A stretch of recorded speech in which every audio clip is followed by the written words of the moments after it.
look out and alert for anything out of the ordinary. Natalie Cheel and Rick Munn. Thank you for your cooperation. Today's News Talk Radio, TNT. Okay, we've got a very special guest on the line now for the first time here, certainly on Open Line. We've got Efrat Fenigson. She is joining us from Israel, I believe. If you're not aware of Efrat, she is a journalist and also a podcaster. She has a podcast called You're the Voice, and she also has a Substack page, and we encourage you to go on there and see what she writes about and what she's passionate about, which is many, many things, by the way. And all of those things we're not going to be able to cover in this short time we have together, Efrat. So welcome anyway to TNT. How are you doing this fine Tuesday morning? I'm doing very well. Thanks for having me, guys.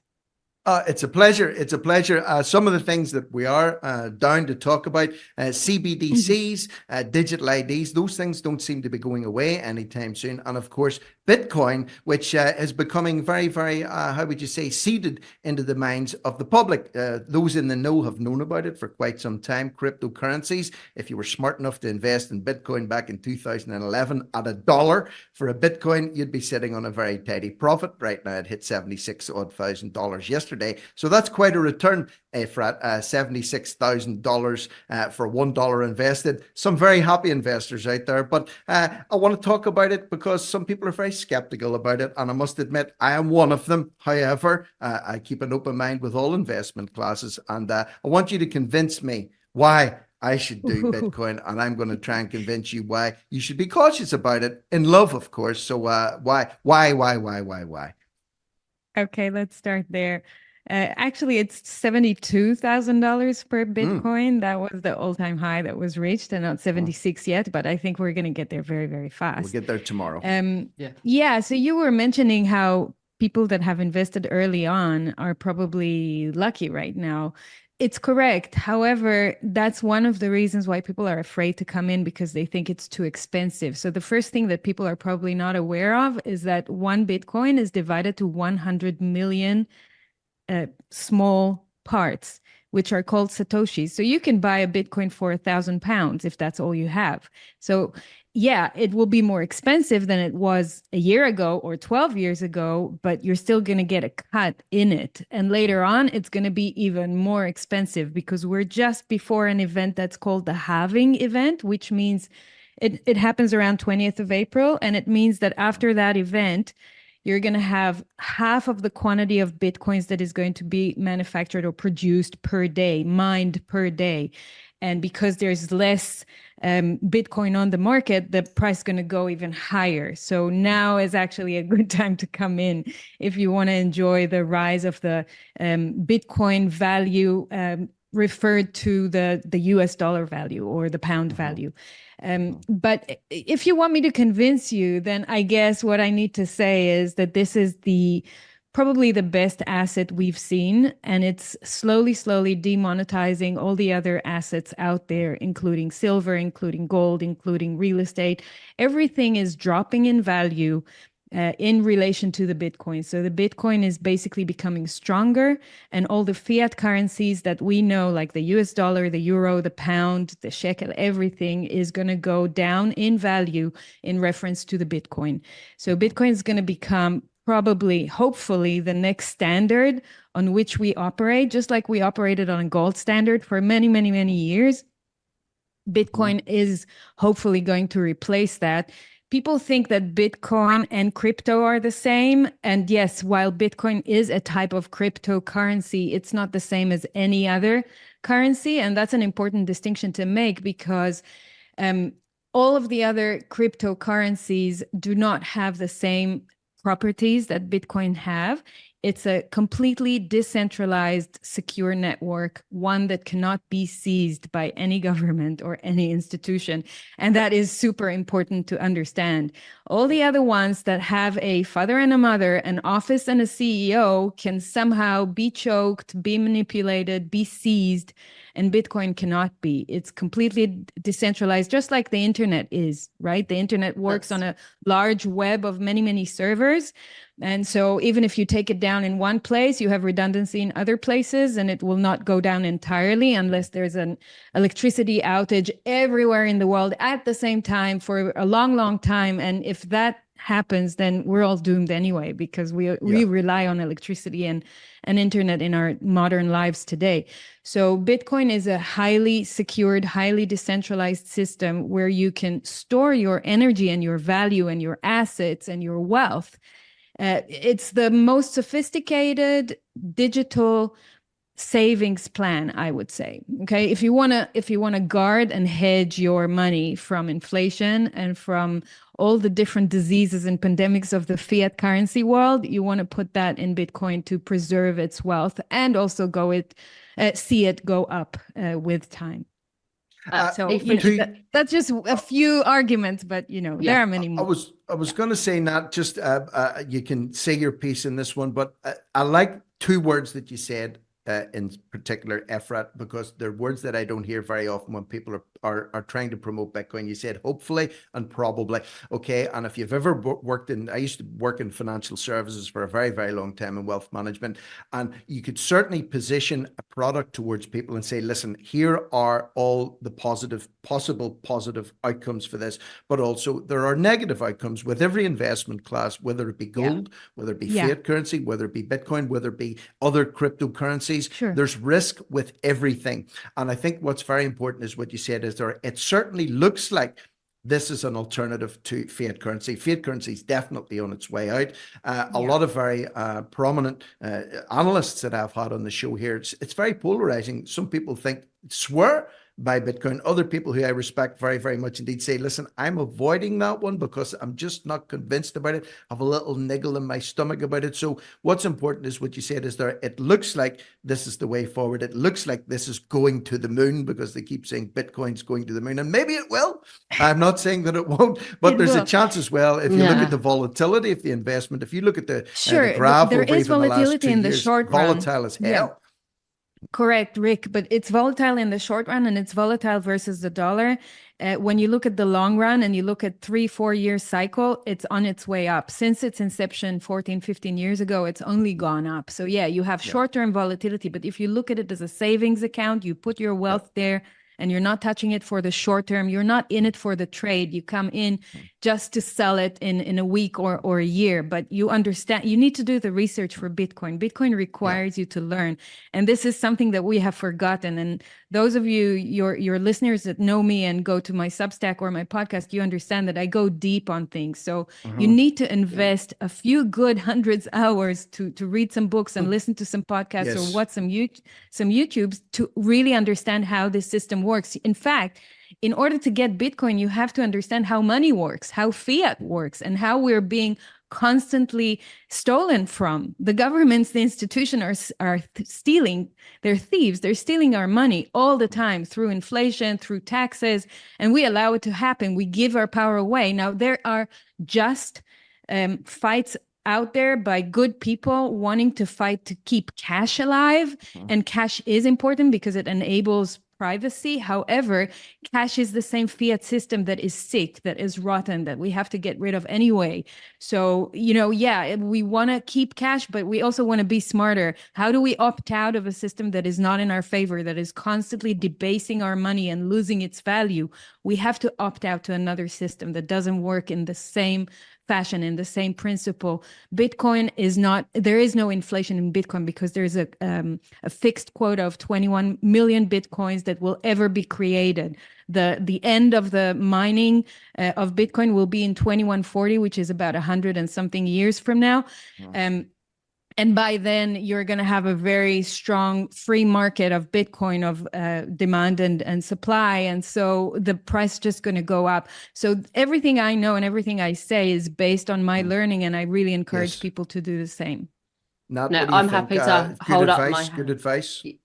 Well, I've got to hold up my hand and say, I don't know, Efrat, because I have not done the reading and learning that you've done. So, it's interesting to hear that. What does concern me, and one of my questions to ask you is which you've already covered, how can we be sure Bitcoin stays decentralized and secure? Because my concern is that we're seeing it pushed in the mainstream media. And I know you'll realize that anything that starts getting pushed in the mainstream media as being a positive thing, I tend to, start questioning and think, well, why are they pushing that now? Why are they suggesting we go buy that?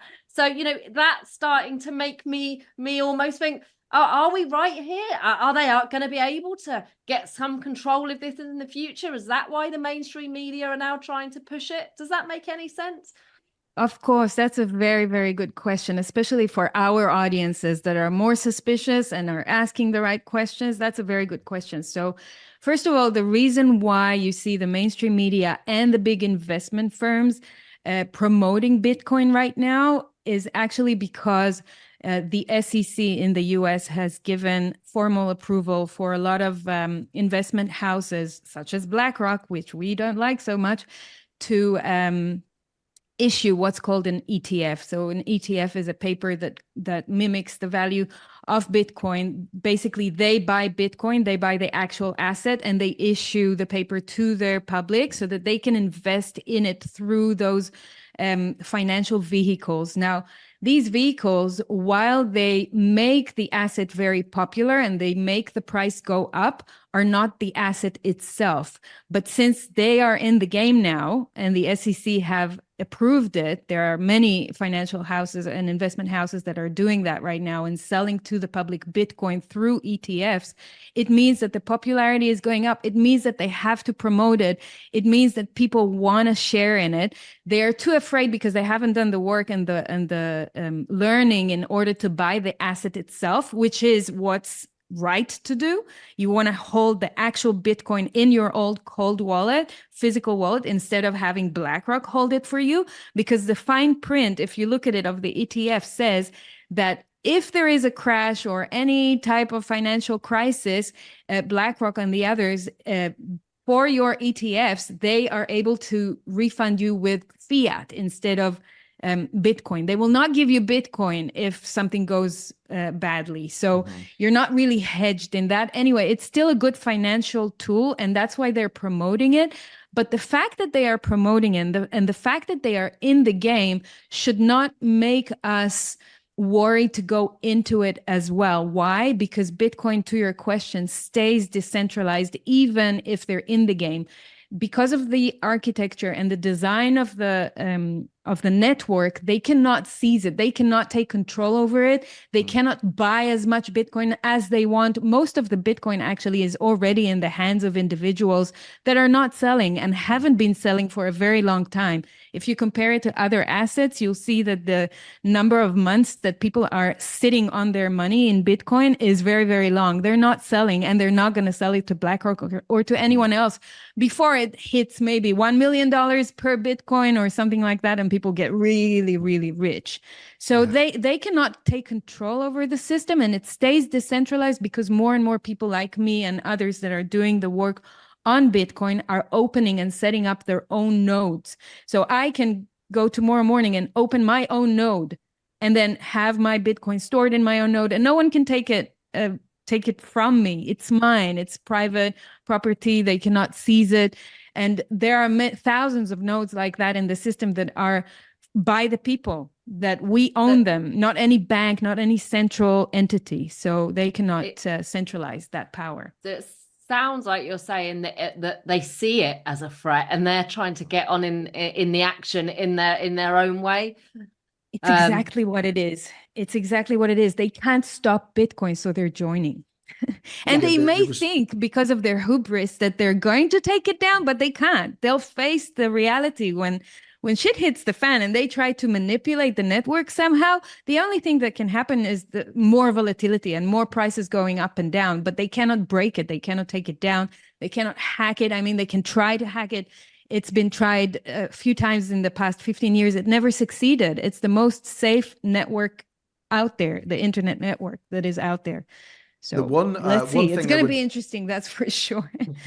It is. There's 2 points I just want to make before we wrap this up, and it's great to be able to talk to you about this because you're rightly advocating. You don't just go into anything blindly. You've done an absolute ton of research in this, and of course, before anybody goes into any type of investment class, they should research it thoroughly. And then at the end of that research, if they think yes, this is for me, I agree with what I've seen, and I feel comfortable with it, then you should proceed. The one question is, people people tend to be at the minute along the lines of investing in precious metals, gold and silver, which is what used to be a gold standard for currencies. We came off that a long time ago, and that's where we're in the position we're in at the minute.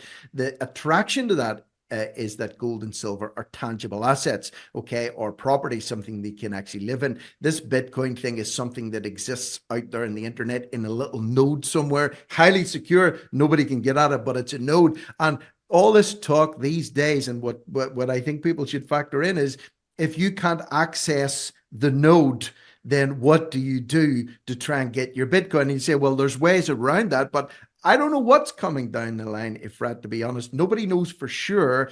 But the question is, well, what if I get disconnected from my node? What if I can never access my node again? What happens to all that money that I've invested in that Bitcoin? What's the answer to that?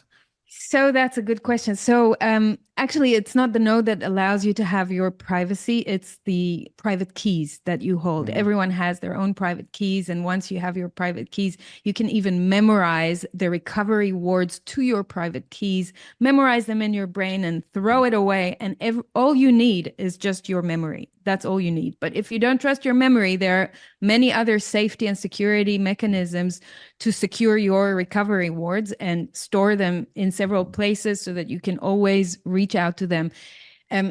Here's the thing about Bitcoin. It teaches you about sovereignty. It teaches you about taking responsibility, because most of us have given our power away to a bank or to a government or to someone to store our energy and value for us. Once you get into Bitcoin, you understand, okay, now it's on me. I have to realize how I safeguard my value. And if it's gold, then I put it in my safe, or I put it in a custody safe somehow. But when it's Bitcoin, I really rely on myself. There are services out there that will help you do the custody if you're not trusting yourself, but that's a lesson in itself to get to personal sovereignty and responsibility. And yes, you have to learn how to do it. It's not that difficult. We just think that it's very scary, but isn't it more scary to have our money in the bank? They can take it away from us at any moment, and they're chipping away of our fiat money every day with inflation, So, you just do your own calculation to think what's safer, what is the risk that I'm taking? How do I manage this risk? It's not such a big deal. We just have, we became quite lazy with doing these things ourselves. And I just wanted to, could I just point out quickly, yes, Rick, and then you do your question. There's a great thread on Efrat's X platform. It says, the number of people asking me, where do I start with Bitcoin is growing exponentially. Comment where your best beginner's starting point, and I will add it to this thread. So if you're interested in anything we've covered, go on this thread. So many questions answered that we won't be able to do in this time. So please go onto her X platform, which is at Fenigson, Fenigson. So and I'll hand it back to you, Rick. Yeah, just the other thing is too, another guest that I would have on here, or had on regularly, is a guy called Dan Tubb, probably the biggest crypto enthusiast on planet Earth. He gave very good advice. He said, listen, just dip your toe in the water if you're not sure. Invest £10 in Bitcoin, invest £100 in Bitcoin. If it goes horribly wrong, you haven't lost a great amount of money, but you can diversify your portfolio. So it's also worth noting, you don't have to go all in with it. You don't have to abandon all asset classes. You don't have to go all in. It can be part of a diversified portfolio. And let me add a little bit of financial advisor speak in here. Never invest what you can't afford to lose. And Rick, maybe a shout out to a UK organization that is really worth following, called the Bitcoin Policy UK. They're doing amazing work. So you guys need to follow them and take a look at the work they're doing to resist the digital pound and to create awareness about Bitcoin and how people can opt out of the system. So maybe it's easier for people to follow them because they speak the local language. But CBDC is a big threat, and they're doing a really, really good job in that. Well, listen, we've squeezed as much as we can in here as possible. I always leave it to the listeners to make their own decisions in this one, but really appreciate your very balanced and very wise input on this particular subject. Efrat, we didn't get to talk about the other stuff, but hey, that's how we roll here on live radio, and maybe we do it another time. We'll be back in the next hour with more open line. Don't go away.